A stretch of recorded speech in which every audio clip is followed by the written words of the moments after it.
Roma's Cengiz under is denied by Loris Karius. The Italian side had a total of 24 shots at goal in Wednesday's second leg, but only 6 of them were on target. He was accused of being negative for saying Liverpool needed to manage the game better at half-time of their Champions League semi-final second leg against Roma. "I wasn't being negative, I just wanted them to do the right thing. Sometimes, they need to stop focusing on scoring goals. They might be 1-0 up against Real Madrid in the final and have to defend, and I want them to defend properly, not leave themselves so open.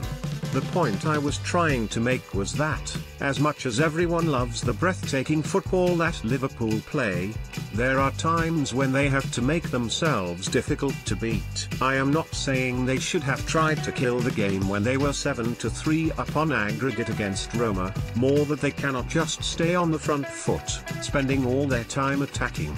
It is not physically possible to do it for 90 minutes. I am sure one of the things their manager Jurgen Klopp was saying to them at halftime in Rome was to be smart.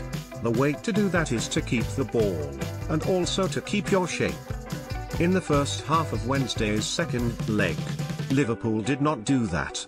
They charged forward and kept having to run back 60 yards to make a last-ditch tackle when they lost possession. Liverpool feel they can score at any moment. Reds in final sounds crazy. Klopp, when you get wrapped up in the game, you want to score more goals, but whether it is your manager or your leader on the pitch, someone needs to say no. Let's have a little period of 10 or 15 minutes where nothing happens. If nothing happens, then it means you are not conceding.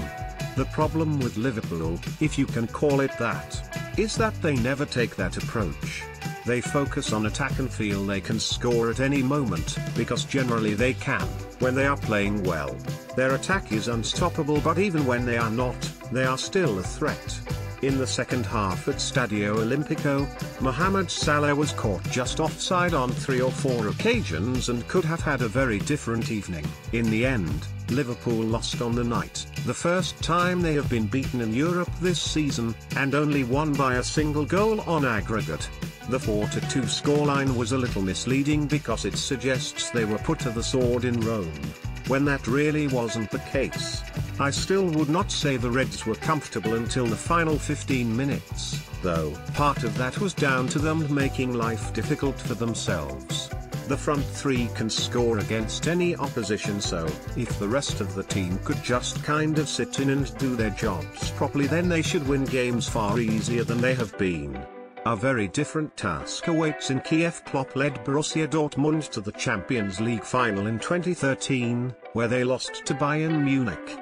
His Liverpool side are the highest goal scorers in the Champions League this season with 46 goals in 12 games. I don't think you can relate what happened in Rome to the final because, in terms of game management, they are just completely different situations. Away goals play a massive part in the semi-finals, and the point is just to get through them. Of course, Liverpool would have preferred to win 7-4 on aggregate rather than 7-6, but they are through, so it does not really matter. The focus of the final is different as it is a one-off match, and this year we have got two teams who want to outscore each other. A lot of the time we hype up these big European finals as being a feast of football, and they end up being anything but. This game has got a real chance of living up to expectations. It is not just because of the playing style of Real and Liverpool, it's the fact that both their strengths are going forward, and both of them are vulnerable defensively too. No Coutinho, but Liverpool looks stronger. Liverpool's players celebrate in the dressing room after reaching the Champions League final. Jurgen Klopp has been picking strong teams in the Champions League all season, which made me think he always believed he could win it. If people are being honest, I doubt many other people felt the same way about the Reds. If you had asked me at the start of the season, I would have said no chance. They scored a lot of goals in the group stages, but the old defensive failings were still there, and when Philippe Coutinho left Anfield to join Barcelona in January, I thought that was the end of that. I also expected Roberto Firmino would struggle when Coutinho was sold. Instead, he has got stronger and stronger. The 2 legs of the quarter-final against Manchester City were both key, because if there were any doubts they could perform at that level, they were quickly dispelled.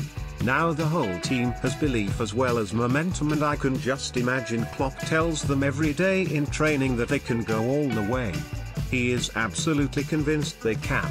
For me it is 50-50. You could make a compelling case for either Liverpool or Real to win in Kiev.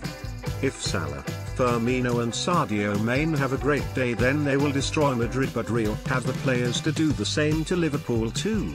Mark Lawrenson was speaking to BBC Sports.